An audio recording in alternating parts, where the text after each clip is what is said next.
What's going on, FA Nation? John Impemba here with Adam Ronis, bringing you another edition of FA Sports Talk. Adam, right now, NBA currently on a hold. MLB kind of up in the air exactly what they're doing. We know the NHL is paused. With all that going on, we're still focusing here on the beginning of fantasy football, about 3 weeks away. How's your fantasy football prep working as we get closer to the season?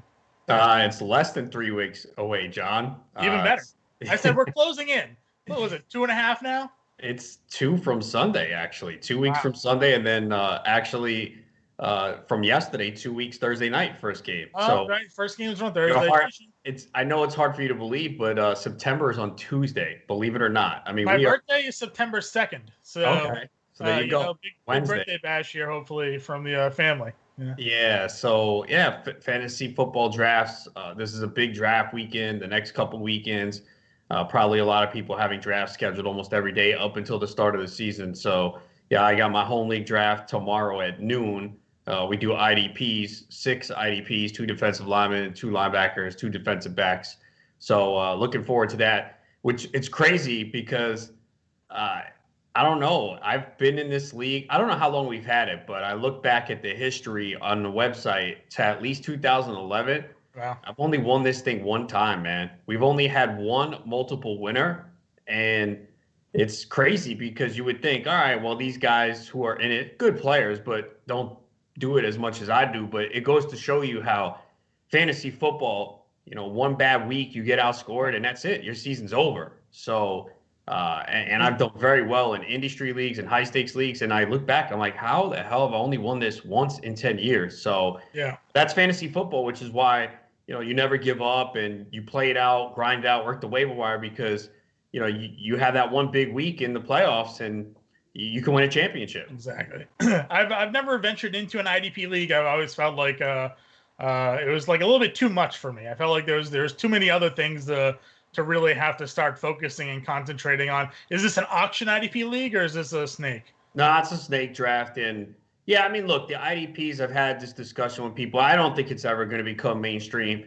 I just think the fantasy football player compared to other sports, they're more casual and they don't want to go in depth. They don't want to look at the other side of the football. I think it's more they're suitable for them. Just look at the offensive lines, the offensive players, and it's not a criticism. It's kind of the truth. Whereas in baseball, the rosters are so deep. You got to know the minor league players in almost every organization. So it's a lot more in depth, and it's a longer season, which is why I think we don't get all those fantasy football players carry over into baseball, just because it's a little bit more challenging. Not saying football's easy. It's not, but I just don't see, and that's why also I had this discussion with Justin Fensterman on Alarm After Hours on SiriusXM Fantasy Sports Radio the other night. I don't see auctions becoming a big thing in football either. I mean, what is from you? Because I don't see as many auctions, and I don't do as many auctions for football. Not because I don't want to. It just seems like it's not popular. Whereas baseball, probably half my leagues are auction. How do you see it with football and baseball as well in your leagues? Yeah, so most of my baseball leagues are snake. I'm in 2 auctions for baseball. I'm only in 1 auction for football. So I kind of agree with you. They're not as prevalent. I'm in a basketball league with Fensty. He runs, and that's an auction draft. So I like the auction format. I like it. I think it allows you to be a little bit more creative with how you choose to build your team and that aspect of it. But like you said, there's a lot more, especially for the casual fan, having to understand bidding strategy and auction strategy. It's a lot more easier and simple to get guys together for a snake draft. So I agree. I don't see as many, but it's not because I don't like the format. It's just hard to get guys into it. They also take forever, and people don't want to spend the time to do an auction draft either. Yeah, but for football, they don't take as long, right? I mean, baseball, obviously, on my home league baseball, we do it online.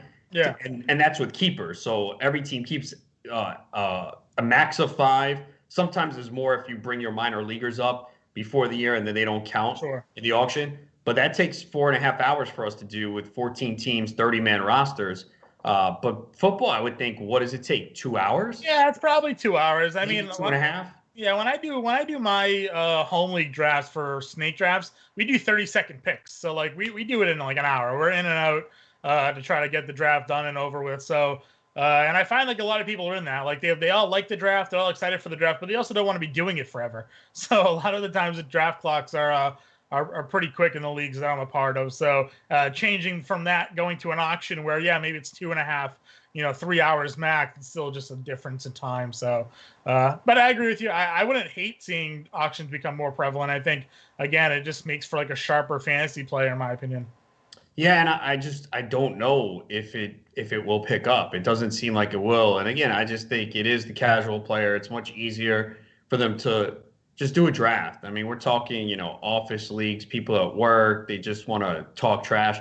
Not everyone is hardcore like us or our loyal subscribers who Sure. are really into this. There's a whole contingent out there that are just kind of doing this for fun and to talk trash It's with like family. the office league almost. Yeah.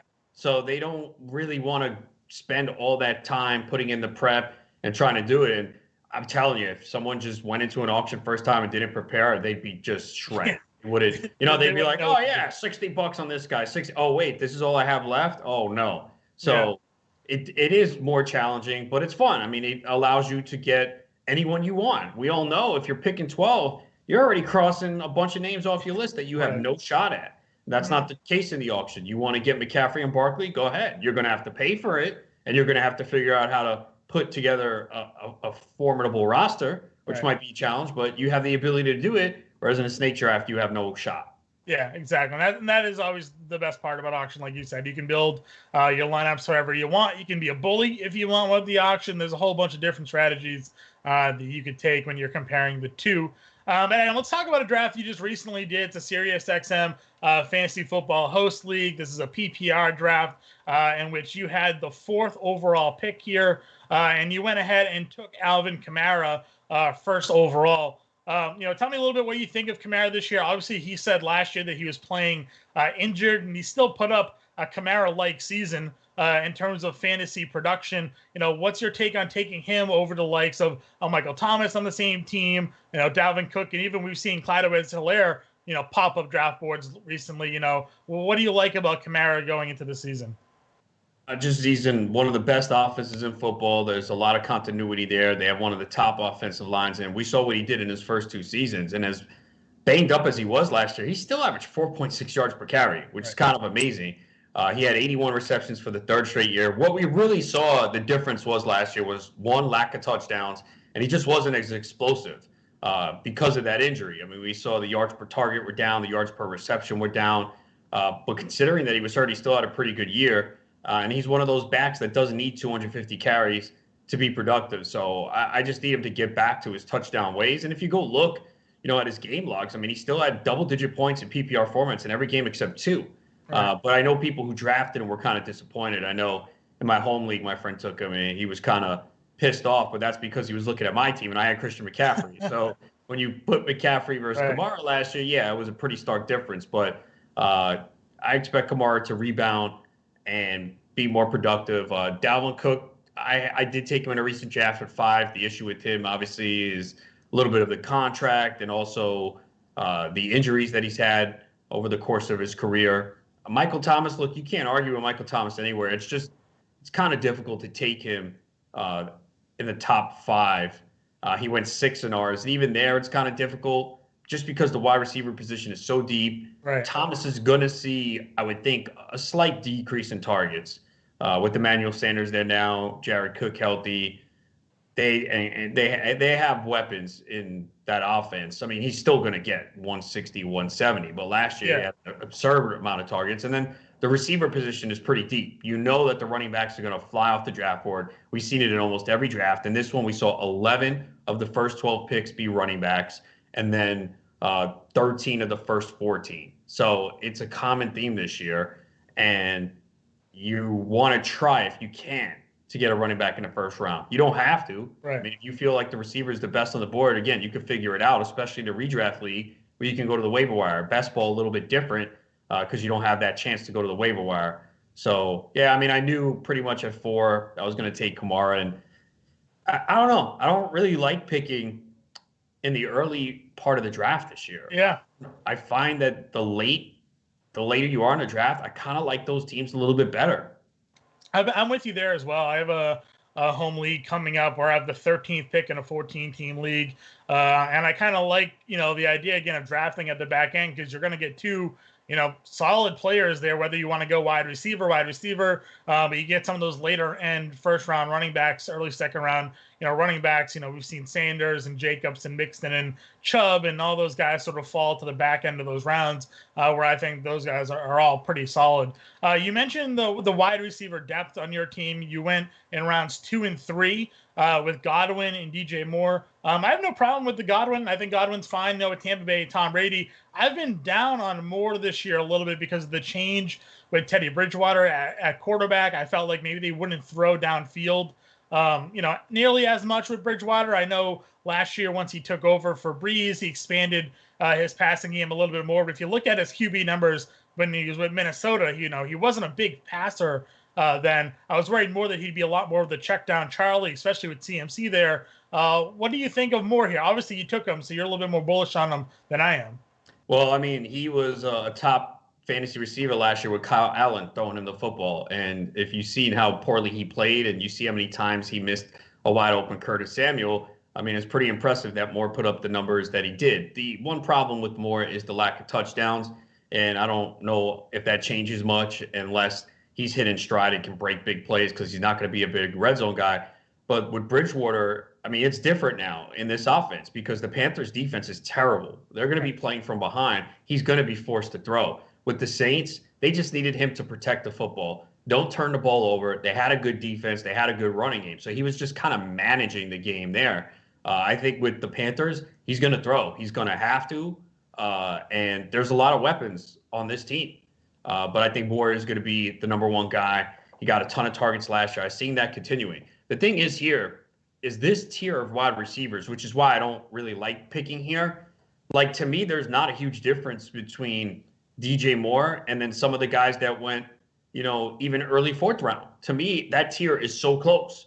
And I kind of so I took Moore over Beckham, but in the FSG, I took Beckham over Moore. So I was kind of trying to switch it up a little bit. Okay. So, but I just think they're really close. Which is why I like picking late, because I'm fine with all right, well, who's going to make it back to me? Cool. I'm going to take those receivers then, because I just don't see a huge difference. It's not like I have DJ Moore a huge tier ahead of Beckham, Thielen, Woods, Ridley. I think they're all close. I mean, you just tweak the projections just a little bit, and then one guy moves up, one moves down. But I think DJ Moore is going to eat in that offense because their defense is terrible. They're going to be passing a ton, playing from behind, and DJ Moore played with a lesser quarterback last year and put up big numbers. And I know people are going to say, well, there's Curtis Samuel, there's Robbie Anderson. I mean, it's the same thing as last year. They just added Robbie Anderson, and Robbie Anderson is really the deep threat that you would have the concern about working with Bridgewater. Okay, yeah, I mean, maybe I got to rethink it a little bit, because I always consider Bridgewater more of the conservative passer, and for me, it downgraded more a little bit. But I also see a lot of people high on him, and like you said, you took him in round 3. You also filled out your receivers nicely there. You have Godwin, you have Moore, Chark. I like a lot. You took Boyd there, Tyler Boyd, perfect. And then I've been big on Gallup, so I think you filled out the rest of receivers pretty solid there. And you've been a big proponent this year of talking about how deep the draft has been at the wide receiver position, and you feel like there's also value at running back. You took Swift here in round 4 as your RB2. Timeshare potentially there with Kerryon Johnson. Maybe he at least gets the passing down work. I was, again, a little bit shy on him because there were reports early that they weren't sure how they were going to feature him in that offense. Are you still sort of the same mindset? What's your expectations on how Swift works with that offense? Well, I wanted Akers, and he was taking one pick before me. And I looked at it, and I said, all right, they're taking so many running backs in this draft. That I wanted to take one there because I knew I was still going to get good receivers, which I obviously did in rounds 5 through 7. So that's I could have gone best player on the board there would have been receiver, but I saw how the draft was shaping up, and I said I'm still going to get a bunch of receivers I want, so I need to take a back here. So Swift obviously has been looking good in camp. Now he is banged up right now. He set out practice again today, but they said every time he's been on the field he's looked good. And even if it's a timeshare, I think he's going to play a significant role and maybe passes Kerryon Johnson, who's had a brace on his knee. And look, he's had injuries each of the first 2 years. I mean, he's been good when he's on the field, but I think there's a reason why they went out and drafted Swift. They definitely had concern with Kerryon Johnson in himself. So it is a little risky in that spot because we don't know if there's a defined role yet for him. But Mark Ingram was there. And Ingram, I don't know. I just don't feel great about taking Ingram. And I think he'll probably be good early in the year, but I think there's a good chance that J.K. Dobbins emerges as a bigger part of that offense than we think. I mean, Ingram only had 202 carries last year and didn't even have 30 receptions. He scored 5 touchdowns receiving, and that matched his career total going into last year.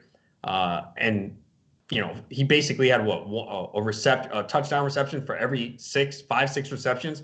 That's not repeatable. No. And, I think they're going to use Ingram in a similar way. I think because they have depth at running back and they have Lamar Jackson who opens up holes. I mean, if you go look at Gus Edwards, what he did last year, he had 133 carries. That was always my thing with Dobbins. I felt like a lot of people were worried about Dobbins cutting into Ingram's carries, but Gus Edwards had 700 yards rushing last year. Like, wouldn't it make more sense that Dobbins could potentially unseat Edwards' role and we still see Ingram getting 1,000 yards, being a productive rusher? Because this is an offense, that supported a 1,200-yard rusher and a quarterback, 1,000 in Ingram and 700 in Edwards. It felt like there was still plenty of room for Ingram to have the value.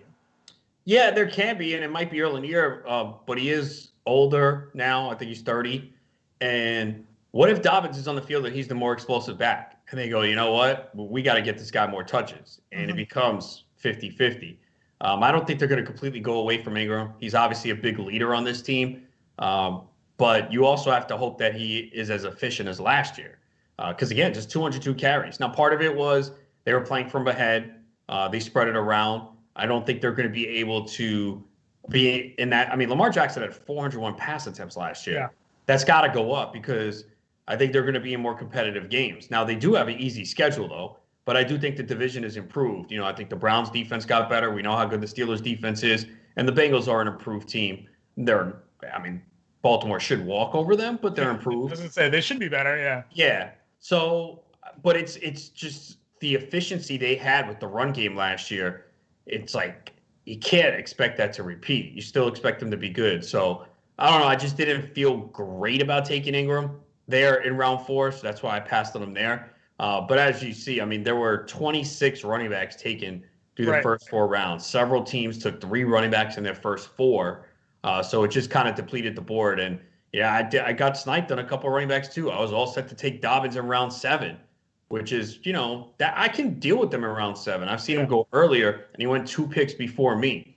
So there were a lot of you can see, like, Zach Moss went in round 6. Yeah, Moss's helium right now is absolutely through the roof. I mean, I understand we're getting all the great reports out of camp that he's definitely going to be a factor. They're going to use him in the passing game, and he was great out of college. But, I mean, Singletary was a really, really good fantasy running back at the very least at the end of last year. I think I pasted out the numbers the other day in an argument that from week 7 on, his per 16 totals had him on pace for 1,200 yards rushing.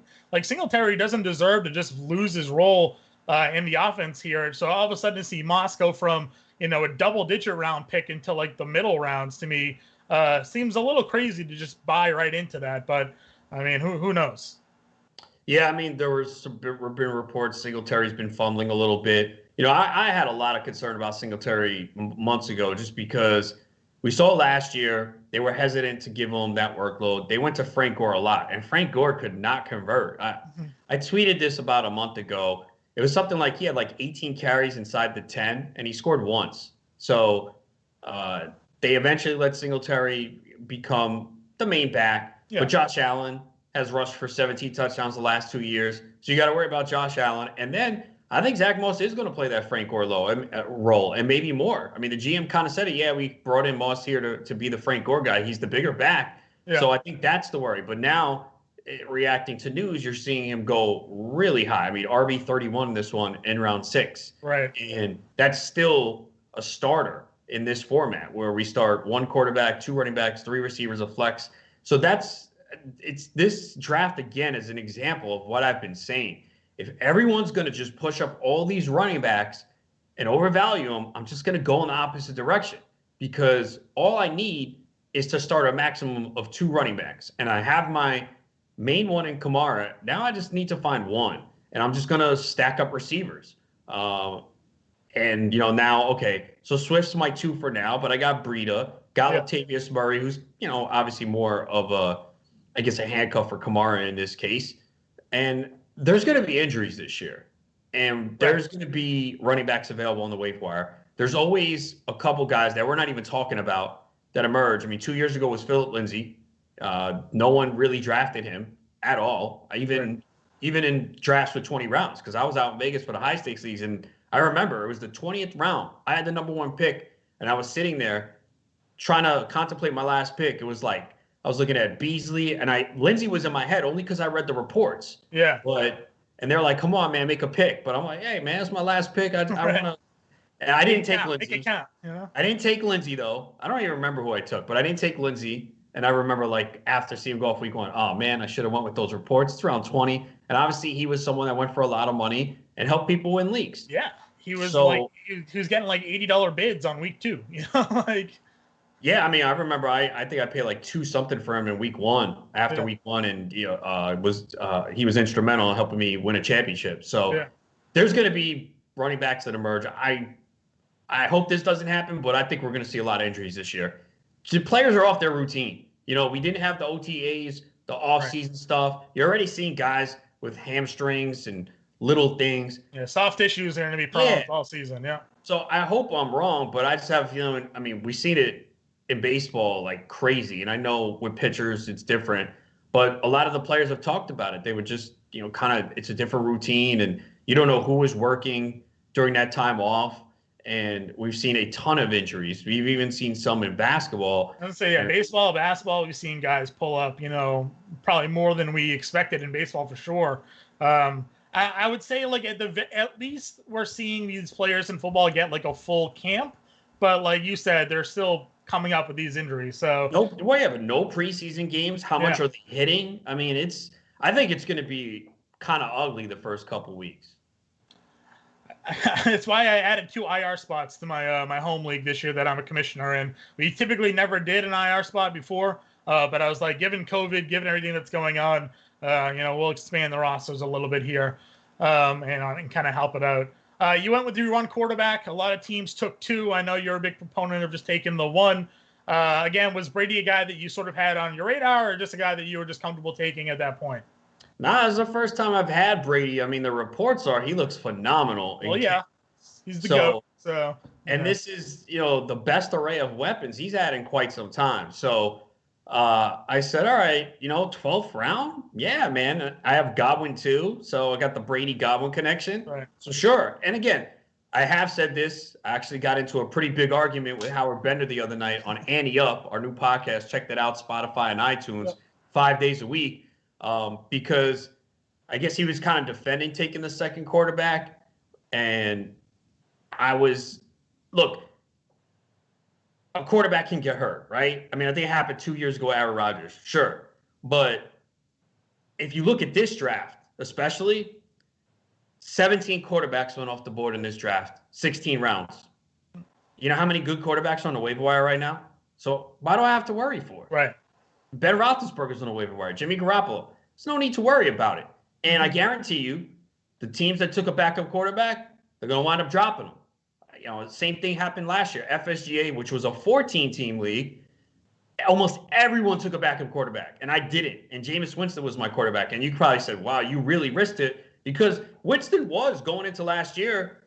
I was very high on him. He was my most owned quarterback. I remember drafting in Vegas, and I took him in my last draft. I said, all right, Jameis Winston, if he has a bad year, I'm done, because I took him in a lot of leagues. It was risky, no doubt. Yeah. So in that scenario, yeah, you could take a backup. But I knew these teams were going to drop backup quarterbacks. And what happened? They did. And I picked up Josh Allen midway through the year. And I had 2 quarterbacks. What I'm talking about is on draft day, especially with two weeks before the season, I just want these running backs, because an injury could occur. Right. And I'd rather not spend fab. So I want that guy on my roster. And I asked Howard, like, what's easier to find on the waiver wire, a quarterback or a running back? I mean, it's easier to find a quarterback. Even if everyone in the league takes one and there's 24, there's going to be someone that emerges. Last year was Ryan Tannehill. It happens every year. There's going to be someone gets hurt, get benched. And especially this year, it could be Tua, who wasn't drafted in this league. I mean, there's plenty of opportunities. I see Derek Carr's not drafted. Carr's been a guy that I've taken. There was a ton of guys. Because only 17 were drafted. Right. So I guess maybe some people thought like me in this one. So, yeah, I'm not worried about it. Even And I will take a backup quarterback or a second one if there's 18 to 20 roster spots. Like I have a draft on Tuesday, it's 20 roster spots. Yeah, I'm going to take a backup quarterback. Like in that league last year, I had Russell Wilson and Dak Prescott. The problem with that one was, though, you're trying to decide every week. Now, you can't get those two this year. They're both top 5. Mm-hmm. But last year, and I spoke about it last year, I couldn't believe how late Dak Prescott was going last year. The guy was a QB1 in his first 4 years in the league, or first 3. And then last year was QB2. Yeah. I don't need to argue for him this year. He's going QB3. Same thing with Russell Wilson. Wilson, to me, felt like he was going way too late last year. I agree with you on that one. Well, and I understand what Wilson is, that they don't let this guy throw. If you look at what he does in the fourth quarter when they play from behind, he tears it up. And we just need to see Russell Wilson unleashed. It's amazing. If he was, I mean, this guy could throw 40 touchdowns. They just don't let him. They gave him the weapon, right? If Metcalf can, take that leap forward this year, I mean, like, he's got the tools. So yeah, it's just they don't. And if you look at Russell Wilson's game logs too, go back and look. I owned him. There were a lot of down weeks late in the year, man. That's the problem with him is, if they get off to a good lead and they're running the ball well, they're not going to let him throw. So keep that in mind with Russell Wilson. Yeah, he should be going where he is, but there's those games where he's like 189 and 1 touchdown. And it's frustrating because I had him last year, and it's like you're rooting for them to fall behind. Like, for real. Like, if you have Russell Wilson, you're like, all right, I hope Seattle gives up a touchdown here. You want them to be down 14-0 because if they go up 14-0, they don't let them throw. Yeah. So that's the one thing to keep in mind. But, yeah, quarterback's deep. And, this is 16 roster spots, man. Like, this is not deep to me. So I don't want to have 2 spots tied up in a quarterback, and especially if you have, and I don't, but if you have Lamar Jackson, Mahomes, Dak, you're playing those guys every week. You don't need to take a backup with 16 roster spots, and especially read the draft room too. If you're thinking about it late, and you're like, oh, well, no one else is taking a backup. Even more reason not to take one. Yeah, no, I agree with you there. Before we wrap this up, let me ask you, who do you think, other than yourself, of course, do you think had the best draft of the XM Host League? Man, I love Paul Kelly's draft, man. He picked at 12, and I couldn't believe the team he put together, which is another example of saying, hey, there's people like, oh, I got the 11th to 12th pick. Don't get down, man. First of all, you can build a good team from anywhere. Yeah. And I'm fine with 4. I just felt like what I saw happen at 12. I mean, he went Miles Sanders, Kenyon Drake. Yeah, they both have some injury type issues right now, but I would have absolutely taken Sanders there. And Drake, too, if you wanted to go Chubb because he's healthier, fine, but we know he's going to have a reduced role in the pass game. Then he went Adam Thielen, Robert Woods, DK Metcalf, and Hollywood Brown. What? Yeah. I mean, geez, man, I love all those guys, man. Hayden Hurst in round 7, James White in round 8, Antonio Gibson in round 9, Jalen Reagor, Boston Scott, Daniel Jones, Noah Fant. Man, crushed that draft, man. Got the number 1 kicker on the board, and Justin Tucker, just killing it. No, I agree with you. And I usually don't come out of a draft I'm in and kind of look at a team and go, wow. But, yeah, I was impressed with that team, man. I'm like, nice job there in the 12th spot. So, yeah, you can build a good team for anyone. I still like my team, but I just felt like everything kind of fell into his lap. And sometimes you look at a draft, and there's always a team you're like, things broke right for him. Yeah. It's hard to say that picking at 12, but it did. But that's what happens when you pick next to Howard Bender, He just lets all the good players slide by, Bender had a solid draft, too. There was just – we talked about it on the Andy Up podcast. There was just a couple things. Look, there's different ways to win.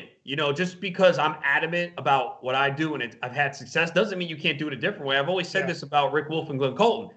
They always ask me about their draft afterward, and I usually don't love it because we have different philosophies. They like to take 3 running backs in the first 4 rounds. I don't like to have a blueprint like that, but it's worked for them. They've had a lot of success in the industry. They've won a lot of FSGA leagues. So I always tell them, I'm like, well, I usually don't love your draft, but you're always in contention at the end, which, again, another example of there's different ways to win. Mm-hmm. There's not one set way. And Howard also kind of went, running back heavy with 3 straight running backs.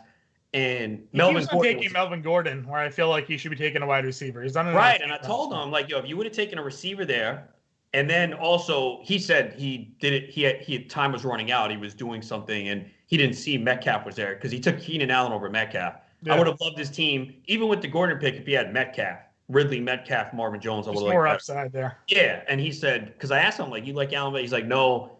Time was running out. I quickly switched over. And that's another thing. League software, man. First time I did an actual draft on myfantasyleague.com, and that's my home league. So it's a good thing I did. My draft's tomorrow. And the rankings are way different, man. Yeah. See, I say that all the time too. Yeah. So you got to know your software. And look, what I do is I print out my rankings and I cross off. I'm a pen and paper guy. I don't use software. Find what's best for you, but that's why I like to have it in front of me. This way, I don't want to be in a draft and be like, oh, shoot, man, DK Metcalf was there. I didn't know. Yeah. No, can't happen. If I'm going by my rankings, I'll be like, oh, Metcalf, search Metcalf. Oh, wow, he's all the way down here. Okay, cool. I'm taking him now. So get familiar with your league software ahead of time so you don't run into that mistake.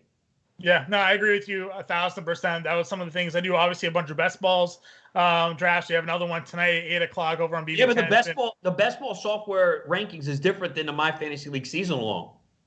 Is it? It's even because I've done a ton of best ball 10s. That's why, and I was like, wait, this is different. So yeah, because it's the best ball 10 and the season long, they're different. Like as far as the rankings and everything. Yeah, so be aware of that. Just getting used to where everybody is, because like you said, you don't want to be caught because a guy's 20 spots down on this league's draft rankings, and you're not looking for them, and someone else takes in a good value. So definitely scroll through and put the rankings.